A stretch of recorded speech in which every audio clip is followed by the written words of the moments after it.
As you know, last Lord's Day I had a little bit extra this on my eye. It's much better. It never did really hurt all that badly. I read about a guy, a story on television about a guy who dived off a swimming pool, diving board, and hit his head in the swimming pool. And the next day, when he woke up, he could play the piano perfectly. Had never been able to play in his life before. Banged his head, and when woke up the next morning, was able to play the piano. I banged my head. Next morning, woke up, had a black eye. So things don't always go as you might like to think they will. But one of the things that I meant to mention last week that I'll mention now, last Monday, Janice and I began our 7th year here at Shiva. 7 years. Now, or 6 years completed. As I think about that, in my 66 years on this planet, the 6 years that I have spent here are less than a tenth of them.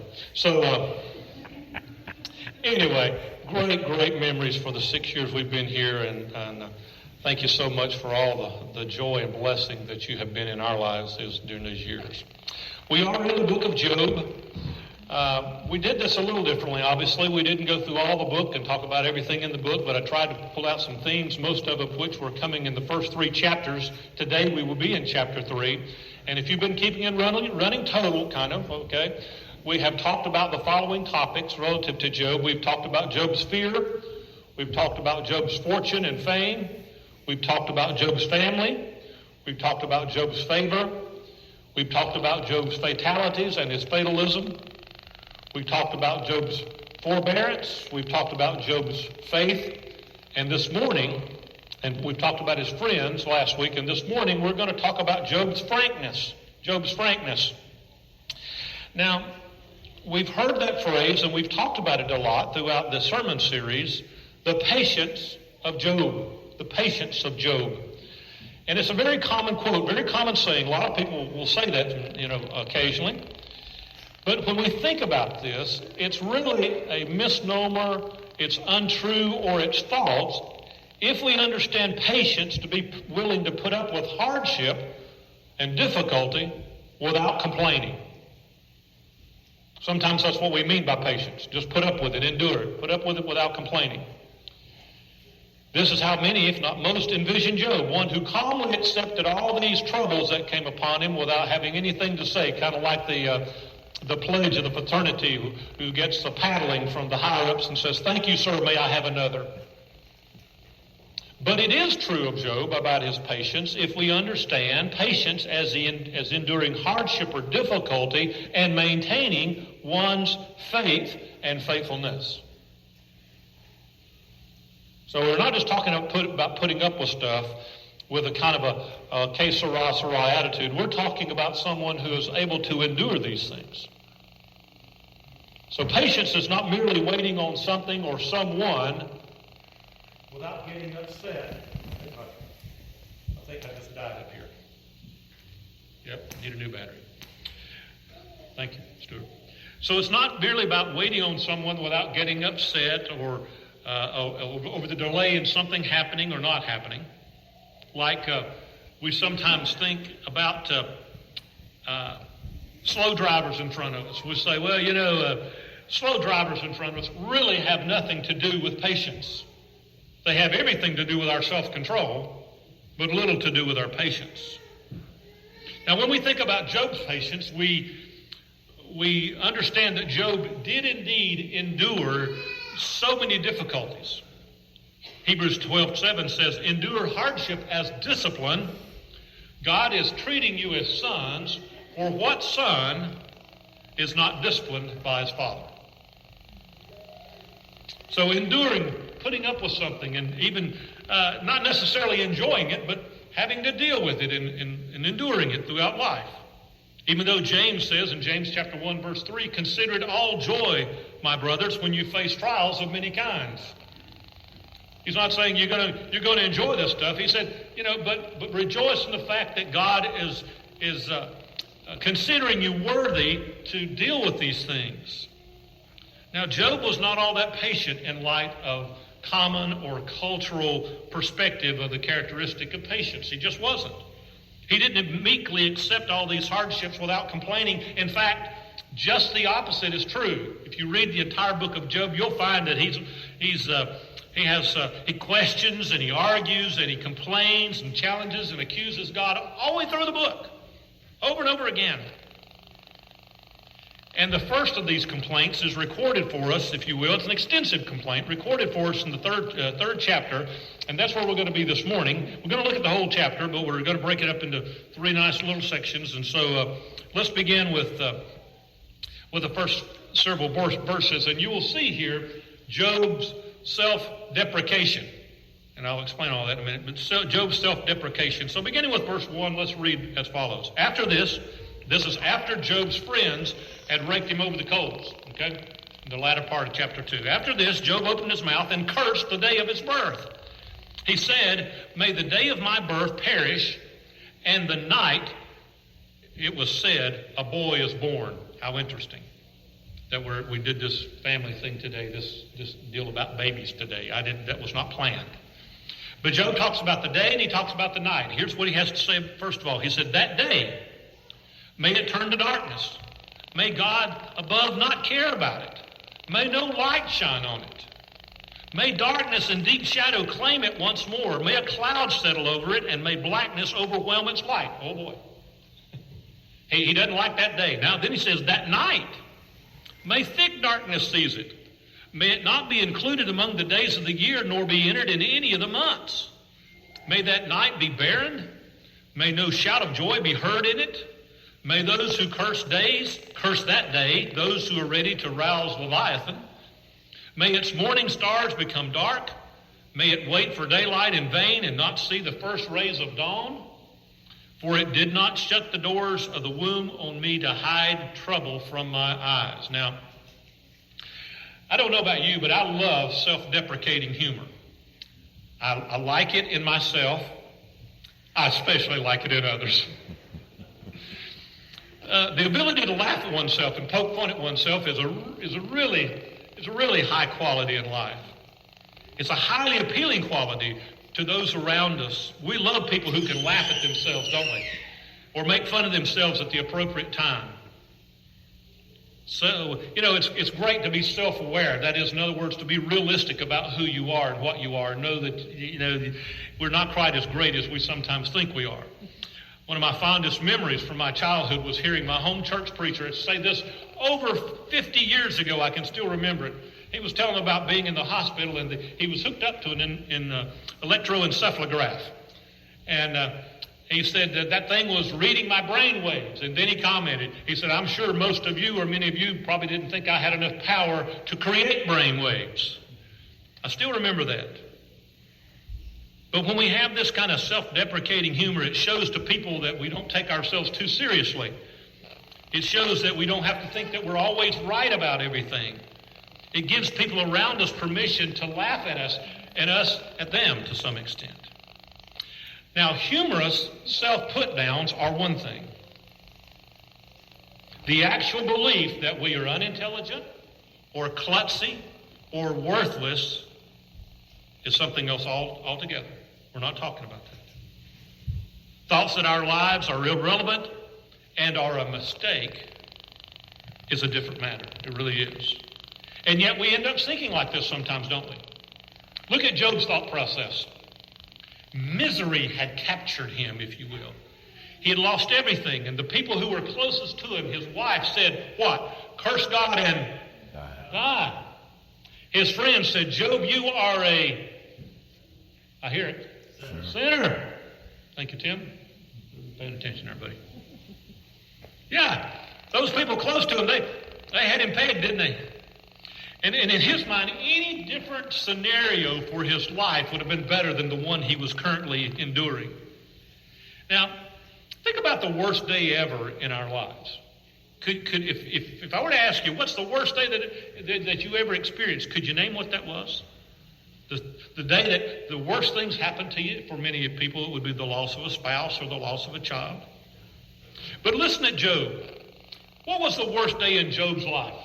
Was it the day that's recorded back in the first and second chapters when he lost everything? Was that the worst day? Or was it the day of his birth that set in motion the opportunity or the reality that all the other bad stuff was going to happen to him later? The way he spills it out here, he was more upset about that day, about the day of his birth, than he was about all the things that had happened to him. Have we ever said it? Have we ever said, I wish I had never been born? I'm not going to ask you to raise your hand, but if I were to venture to say, I'd say at some point in time, about 80% of us in this room would have said at some point in time, I wish I'd just never been born.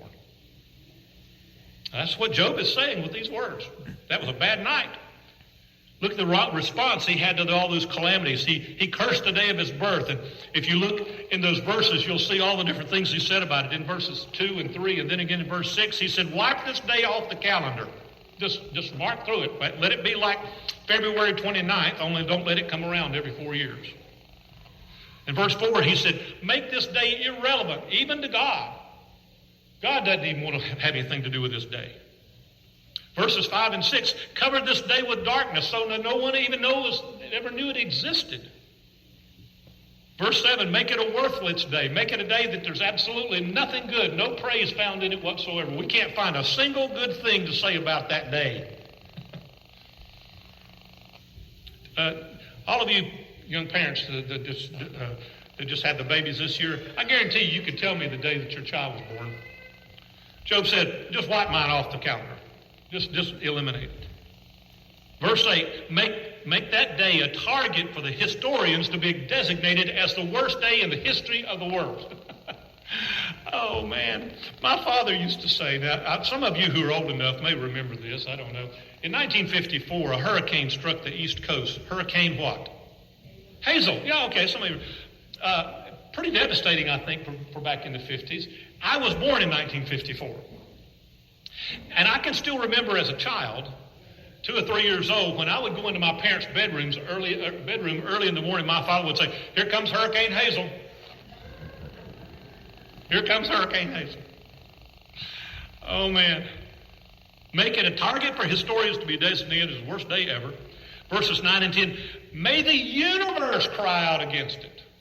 This day is so bad, even the universe in God's heaven. And we call Job a patient man. Really?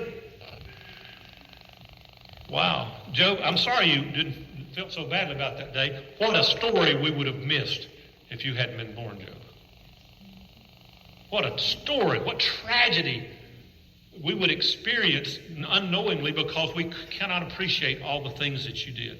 Okay, well, let's move on.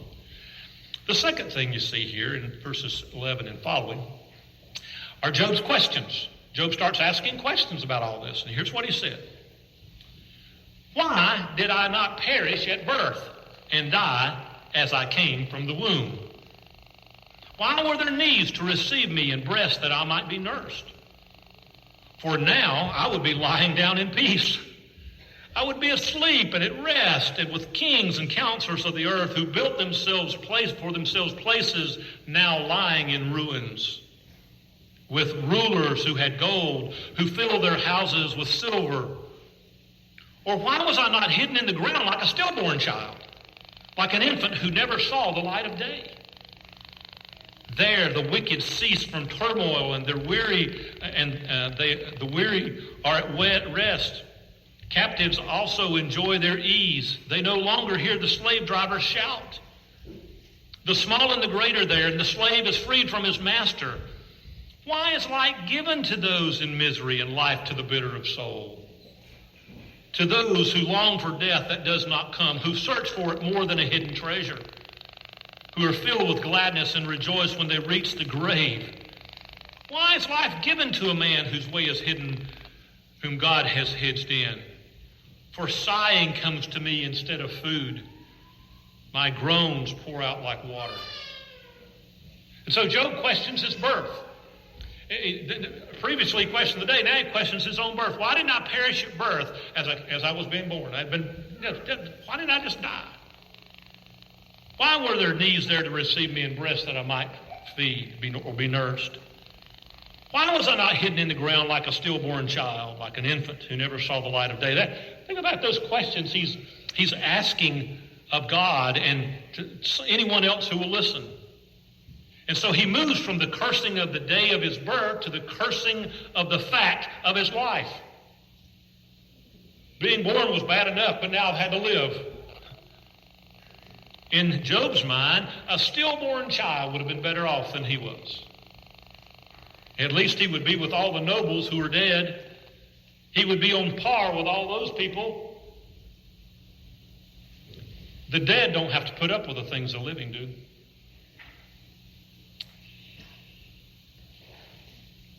One of my favorite movies is The Magnificent Seven, Western made back in around 1960, and one of my favorite characters in the movie, albeit he was probably the weakest character, was a fellow by the name of Robert Vaughn. Many of you remember him. He played a man by the name of Lee, and he was battling his own demons in the movie. And one night he's having all these nightmares, and some of the locals in this Mexican village where they were trying to help them out came in and found him, and he was in such dire straits, and he talked about being afraid. And as the two locals had come in and left, said, we know what fear is.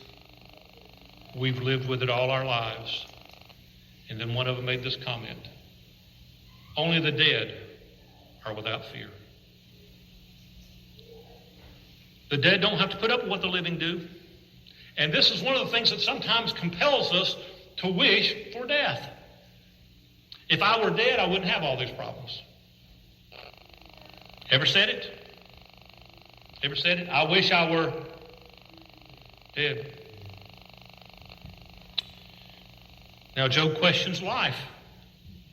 Why is light given to those in misery and life to the bitter of soul, those who long for death that does not come, who search for it more than a hidden treasure, who are filled with gladness and rejoice when they reach the grave? I'm sure all of us in here who have visited in nursing homes and who visited elderly in nursing homes have heard someone say, I thought about Miss Mary Dalton. I don't know what the Lord's leaving me here for. I don't understand why the Lord doesn't just go ahead and take me. Well, that's... You think that way, I guess, when you're 97 or so, but sometimes we think that way when we're 67 or 27 or just 7. Life is filled with hardships and trials and problems and pain and scores of other terrible events. Why should we have to live it? That's kind of what Job's saying here. And all these things cause us to cry out for relief, and one of the primary ways we do this is by asking God for the relief of death. Bring it. I don't want to put up with this anymore. Shortly after we moved here, within just a week or so after we moved here, we received very tragic news from our previous ministry. A young lady that I had, she and her husband and 2 children had come into the church while I was there, was battling her own demons, so to speak. Beautiful young girl, was 29 years of age, and had won beauty pageants and had gone to nursing school and had fell on some hard times, some difficult things. And I remember in a counseling session with her one time, she said to me, I don't think I'll live past my 30th birthday. What a terrible thing to say. Lo and behold, we get news shortly after we came here that Ashley had taken her own life on her 30th birthday. Why is life given to a man whose way is hidden, whom God has hedged in? He said, our futures are withheld from us. We don't know what's going to happen. We have no clue what's going to happen tomorrow. We work and we prepare and we plan, just hoping that things will occur as we have designed them. Isn't that right? I've got my plans made, and I don't want anything to work out like I've got planned. Sometimes they do. More often they don't. Job wonders why he was given life in the first place if all these tragedies were going to come to him. And we do the same thing, don't we? We wonder and we question and we suspect and we try to figure it all out, and we just can't. Well, after he gets through that, after he gets through this self-deprecation and this questioning period, Now we've seen the last two verses of this that we're going to look at this morning, verses 25 and 26. We see Job's resolution. What I feared has come upon me. What I have dreaded has happened to me. I have no peace, no quietness, no rest, just turmoil. You think about Job's fear and dread. His life was filled with worry from the time children started entering into his life, worrying about them being born, worrying about how to raise them, worrying about whether or not they were going to succeed in whatever they were trying to do. Then there was the idea of the farm that he had, trying to figure out how to look after all those acres and all that cattle, livestock. The fear of losing it all. And because we have this same thing in life, it's just so real and so precious to us that we fear having all those things taken away from us, don't we? Notice Job's status versus the dead. And when he talks about the dead, he says the dead have a lot of things going for them. They have peace and they have quiet and they have rest and they've got all these things. But Job said, look, I can't find a place where I can have peace because, as the old saying goes, no matter where you go, there you are. You can't get away from yourself because no matter how hard you run, you're always where you end up. No peace.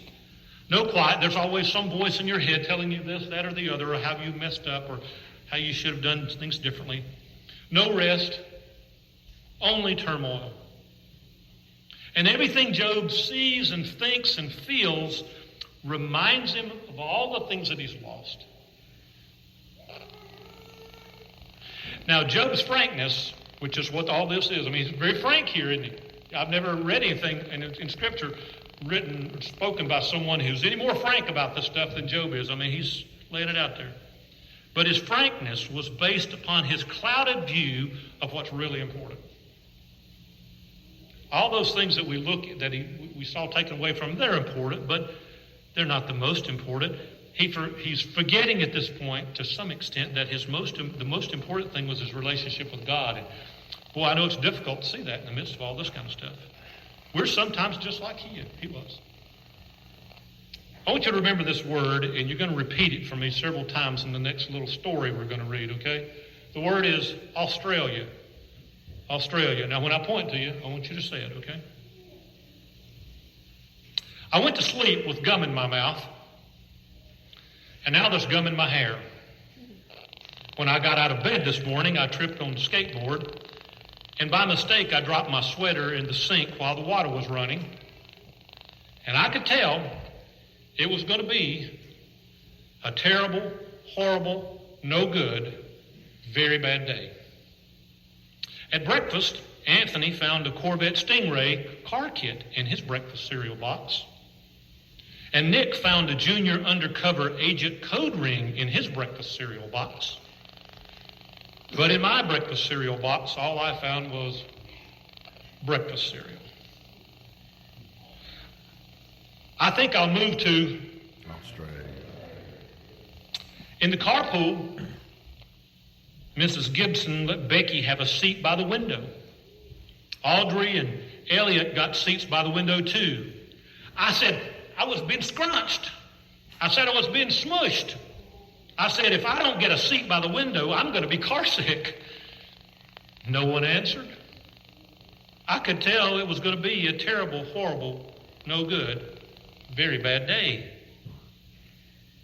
At school, Mrs. Dickens liked Paul's picture of the sailboat better than my picture of the invisible castle. At singing time, she said I sang too loud. At counting time, she said I left out 16. Who needs 16? I could tell it was going to be a terrible, horrible, no good, very bad day. I could tell because Paul said I wasn't his best friend anymore. He said Philip Parker was his best friend and Albert Moyo was his next best friend and that I was only his third best friend. I hope you sit on a tack, I said to Paul. I hope the next time you get a double-decker strawberry ice cream cone that the ice cream part falls off the cone and lands in Australia. There were 2 cups in Philip Parker's lunch bag, 2 cupcakes in Philip Parker's lunch bag, and Albert got a Hershey bar with almonds, and Paul's mother gave him a piece of jelly roll that had little coconut sprinkles on it. Guess whose mother forgot to put in the dessert? It was a terrible, horrible, no good, very bad day. That's what it was, because after school, my mom took us all to the dentist, and Dr. Fields found the cavity in just me. Come back next week and I'll fix it, said Dr. Fields. Next week, I said, I'm going to Australia. On my way downstairs, the elevator door closed on my foot. While we were waiting for my mom to get to the car, Anthony made me fall where it was muddy. And then when I started crying because of the mud, Nick said I was a crybaby. And while I was punching Nick for saying I was a crybaby, my mom came back to the car and scolded me for being muddy and fighting. I'm having a terrible, horrible, no good, very bad day. I told everybody. No one even answered. So then we went to the shoe store to buy some sneakers. Anthony chose white ones with blue stripes. Nick chose red ones with white stripes. I chose blue ones with red stripes, but the shoe man said, we're all sold out. They made me buy plain old white ones, but they can't make me wear them. When we picked up my dad at the office, he said I couldn't play with his copy machine, but I forgot. He said I was also to watch out for the books on this desk, and I was careful except for my elbow. He said, don't fool around with his phone, but I think I called Australia. My dad said, please don't pick him up anymore. It was a terrible, horrible, no good, very bad day. There were lima beans for dinner, and I hate lima beans. There was kissing on TV, and I hate kissing. My bath was too hot. I got soap in my eyes, and my marble went down the drain, and I had to wear my railroad train pajamas, and I hate my railroad train pajamas. When I went to bed, Nick took back the pillow he said I could keep, and the Mickey Mouse nightlight burned out, and I bit my tongue. The cat wants to sleep with Anthony and not with me. It has been a terrible, horrible, no good, very bad day. My mom says some days are like that, even in Australia. You may recognize that childhood classic by Judith Voss as Alexander and the Terrible, Horrible, No Good, Very Bad Day. Now, reality is, folks, we all have those terrible, horrible, no good, very bad days. Much worse than some of the things that we heard concerning Alexander.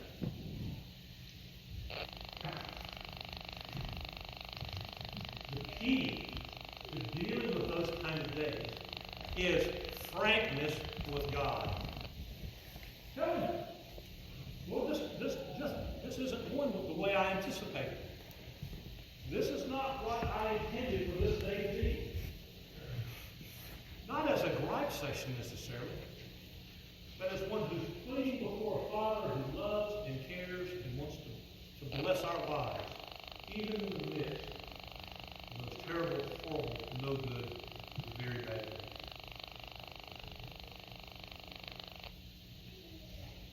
Maybe you experienced some of those in your lifetime. I expect you have, and I expect there will be many more to come, because that's just what life is made of. Trusting in God in the midst of all those things and being frank with Him about how we feel about those things is a very important step in the healing process of dealing with those days that we had already been constructed. We encourage you to provide us with particularly many of our leaders concerning your relationship to the Lord, should that be your need in the days to come. Thank you for being here. I want to thank you, all those again who took part in our baby presentation, if you will, today. Certainly, again, we'll bless all those families with newborns. I don't know. Eight? Was there 8? Okay. I guess. So I guess right. I knew there was months. So we know that you'll do your very best to raise those young people and nurture and admonition of the Lord. Let's bow for you. Thank you, Father, for the day. Thank you for your servant Job, who showed us and demonstrated to us what it means to be frank with you. To even look at our lives sometimes, Father, we kind of throw up our hands and wonder what the world's going on. We just can't figure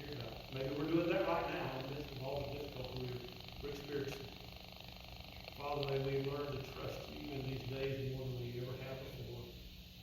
Not just as it concerns the events of worldwide right now, but the specifics of our lives that occur to us every day that have nothing to do with all those other things.